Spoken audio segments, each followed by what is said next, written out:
Well, hello, and welcome to 24 hours a day. Today is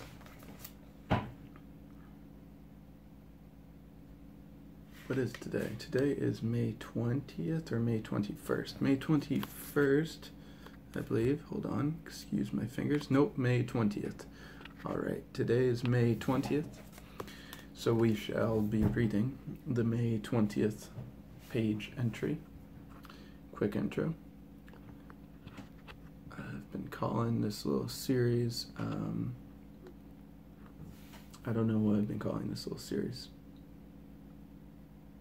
Sobriety from all sorts of addiction. Bad habits, codependencies, whatever. Because in this book, in the foreword of this book, it says it was written to help members of Alcoholics Anonymous get through each day sober. I found the book. It seemed to me it was a pretty good resource for anyone trying to overcome any sort of addiction or poor habit, codependency, whatever it might be. Anyone who's trying to implement a better lifestyle in some way or another. So with that said, if the alcoholic language in the book bothers you, just make, if it doesn't fit for you, just make a mental note to replace it wherever necessary, as I am doing. But it doesn't really bother me. Alcoholics Anonymous is pretty successful with helping people get sober. So it's really the underlying principles that matter. So, yeah, it's the underlying principles that matter, not the particular addiction. That's what I was trying to say. So, thought for the day. If we get up in a meeting and tell something about ourselves in order to help the other person, we feel a whole lot better.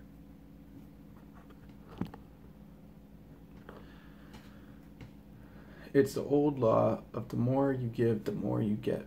Witnessing and confession are part of keeping sober. Witnessing and confession are part of keeping sober. You never know when you may help somebody. Helping others is one of the best ways to stay sober yourself. And the satisfaction you get out of helping a fellow human being is one of the finest experiences you can have. Am I helping others? That's the big question. It's written in italics. Am I helping others? Meditation for the day.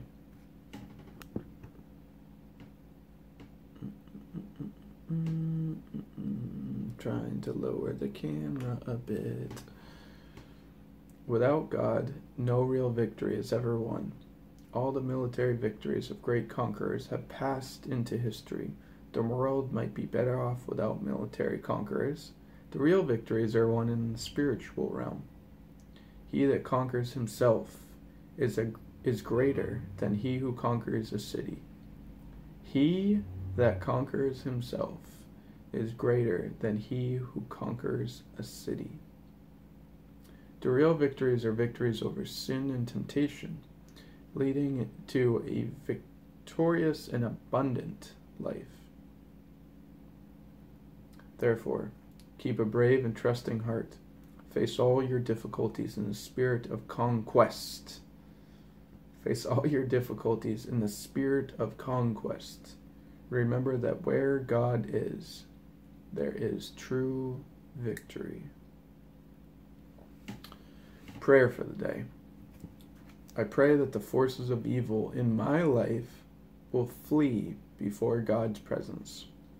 I pray that with God I will win the real victories over myself.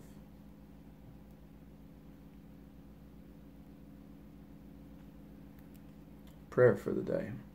I pray that the forces of evil in my life will flee before God's presence. I pray that with God I will win the real victories over myself. That's really it. This book is, I guess you could say, fairly heavy on certain languaging. It uses the word God a lot. It speaks about spirituality, and depending on how you perceive these things, it might work for you, it might not. But I would encourage you to try and see past the perception of the words and try and understand, try to discern the meaning. Because if nothing else, the word God can mean the good. Just add another O in there. God, good. Just what's beneficial to life. What's beneficial. Yeah, what's beneficial to life. What makes life better, more pleasant, more peaceful, more, I guess you could say, ethically correct, but I know that starts to toe a line too. So, the wording's fine for me, but I know that a couple years ago, some of the wording might have been a little tricky for me. And I can understand how other people would have some difficulty with that.